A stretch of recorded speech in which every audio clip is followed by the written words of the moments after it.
Okay, so hi everyone. My name is Kevin Zhao, and this is my PSA on AAPI mental health. I chose this topic because mental health is a huge issue in the Asian American and Pacific Islander community, but it doesn't get talked about enough. And today I'm going to break it down and show why it's important, what causes the stigma, and where people can get help. Okay, why mental health matters. Mental health affects every part of our lives: school, work, relationships, and how we deal with stress. In the AAPI community, a lot of people struggle quietly with anxiety, depression, and pressure. The problem is that many of us are taught to just push through it or just talk about feelings so issues goes untreated. The silence is what this PSA is trying to challenge.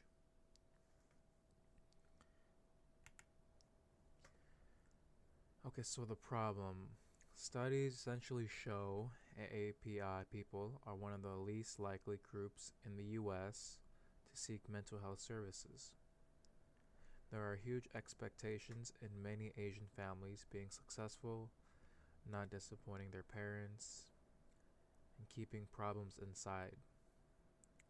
A lot of people don't want to burden their parents or show weakness, so they just deal with everything alone. This leads to stress building up until it becomes overwhelming.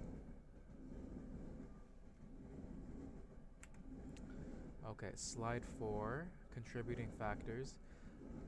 There are a few big reasons why these mental health issues show up.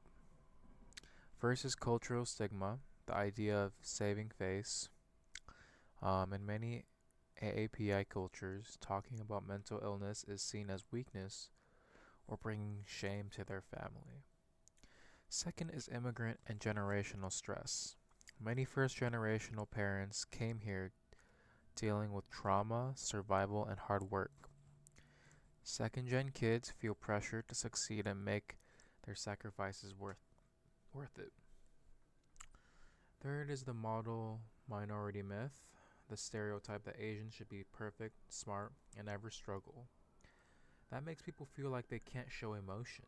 And lastly, access issues. Sometimes it's hard to find therapists who understand our background or speak our language. Why this is serious? This is really serious because untreated mental health issues don't just disappear.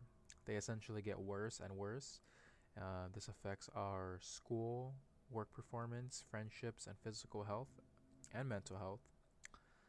A lot of AAPI youth face high pressure, and suicide is actually one of the leading causes of death in young Asian Americans. Mental health is just as important as physical health, and getting help should not be seen as strength.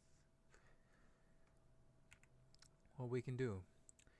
There are real ways we can make things better. We can start talking openly about stress and emotions with our friends and families. We can normalize checking in on each other and supporting therapy instead of judging it. Sharing resources and support systems help people feel less alone. And most importantly, we need to remind each other that it's okay to ask for help.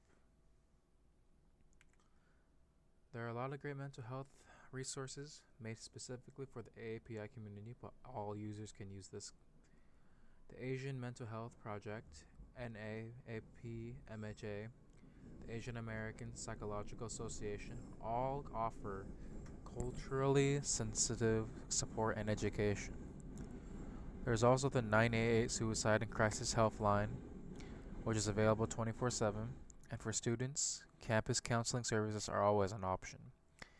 If you or someone you know is struggling, please reach out. You are not alone, and help is always available. Thank you so much, and that was my presentation.